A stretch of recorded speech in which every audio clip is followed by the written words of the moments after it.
practical cooperation, health experts sharing disease surveillance information, trade officials simplifying customs procedures, climate specialists working together on flood early warning, disaster management professionals preparing jointly for emergencies, and students, entrepreneurs, researchers, and cultural practitioners interacting across borders can all help create habits of cooperation.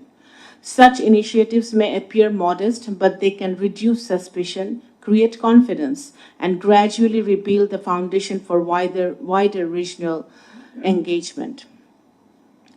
One of the clearest indications of South Asia's underperformance is trade.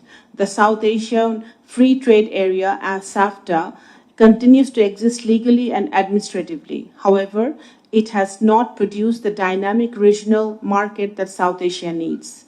Sensitive lists, non-tariff barriers, para-tariff weak logistics, customs delays, poor standards, harmonization, and political tensions have all limited its effectiveness. A wiser approach is to revitalize SARC from below through technical cooperation, institutional repair, practical projects, functional connectivity, and people-centered initiatives. As an initial step in the revitalization process, Bangladesh would like to see SARC operate at an optimal functional level until the regional environment becomes fully conducive for full political and summit-level revival. This phrase, optimal functional level, is important. It does not mean keeping SARC alive only symbolically. It does not mean doing the bare minimum. It means doing the maximum that is realistically possible under current circumstances. It means being ambitious in spirit but realistic in method. An optimal functional SARC would include regular technical and official meetings, a predictable calendar of activities, stronger specialized bodies, and regional centers cooperation in non-continuous areas, and visible outcomes for the peoples of South Asia. It should also follow flexible project-based cooperation among willing members.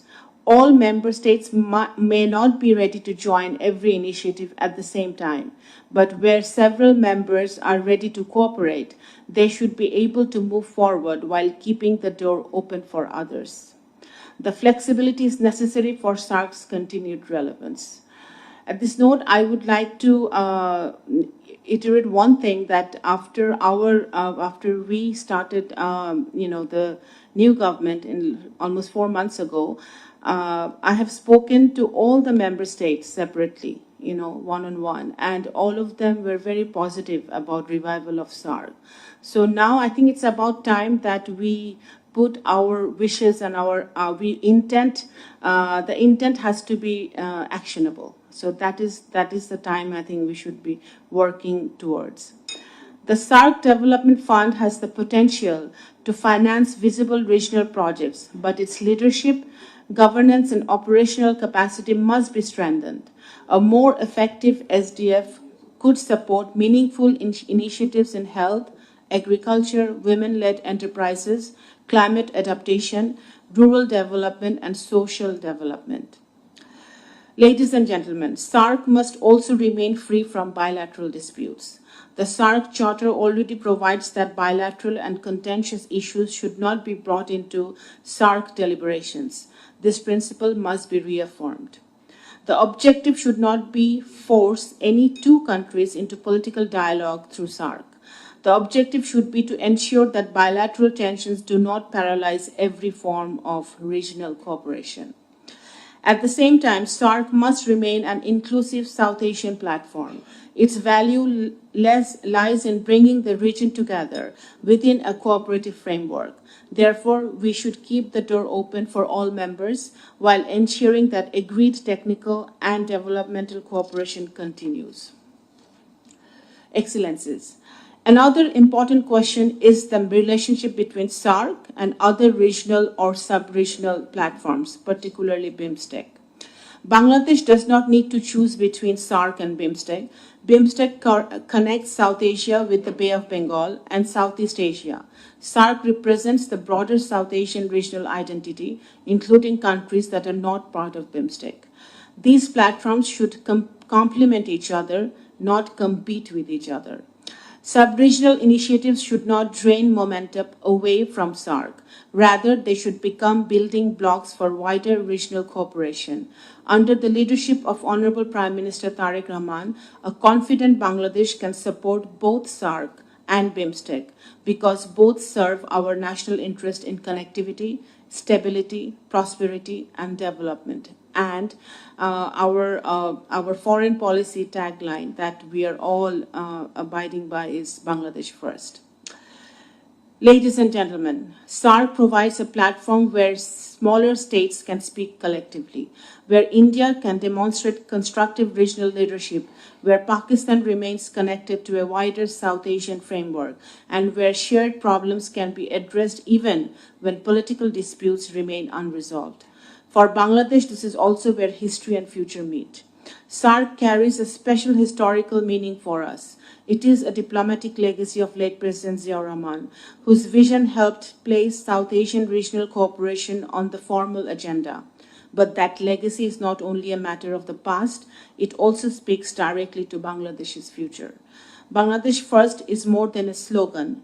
In our foreign policy, it includes building a neighborhood that supports Bangladesh's security, trade, climate resilience, food security, connectivity, and global standing. In that sense, SARC began as a Bangladeshi diplomatic vision, and today it can become an important instrument for Bangladesh's future. Ladies and gentlemen, our approach to SARC is hopeful and realistic. We are optimistic and at the same time practical. We do not pretend that SARC can return to full political normalcy overnight. At the same time, we do not accept the defeatist claim that nothing can be done. Much can be done if the agenda is realistic, technical, people-centered, and charter compliant. The way forward is to preserve the institution, strengthen what still works, and repair what is weak, and create cooperation where agreement is possible. That is how confidence can return. It is in the spirit that we are considering a calibrated set of confidence-building initiatives in the coming months, subject to consultation with SARC member states. These maybe include engagement with the ambassadors and high commissioners of SARC countries based in Dhaka, as well as consultations with SARC Secretariat in Kathmandu regarding the convening of a senior officials meeting and the possibility of a special session of the Council of Ministers. We may also consider wider diplomatic outreach of the highest political level. Ladies and gentlemen, SARC is waiting for wise leadership, practical cooperation, and renewed confidence. Bangladesh is ready to contribute to that confidence. And I am very hopeful, I'm more hopeful today attending this seminar because the vibrant presence of all sectors and the civil society of our country, and especially I'm so happy to see the youth participating. So I believe that if the will is there, I think we can definitely work towards reviving SARC. I thank BIS once again for organizing this important seminar, and I look forward to the thoughtful discussions and recommendations. And all the recommendations and the discussions that were documented and given today, I think that's well documented. Foreign Ministry will definitely take into account all the inputs and all the important points that you have made in different areas, how we can actually think out of the box and actually make SARC a reality. So thank you all. Thank you.